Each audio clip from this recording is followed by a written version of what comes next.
meron akong kwento, Oo nga, meron lang akong kukwento mga tol. So yun na nga, after namin ihatid yung mga bata sa school, we decided na maghanap ng coffee shop para magkape lang sana. Kasi may aasikasuhin lang ako somewhere dito sa may Leonard Wood. Kaso sa aming paglalakbay, dito kami napadpad and unfortunately wala silang a la carte.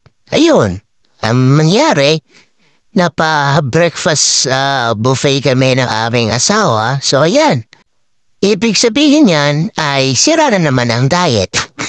Napakain na naman kami ng breakfast. Ayun, ayan ang sarap-sarap ng pagkain. O siya nga pala dito yan sa Element Hotel sa Maryland Wood.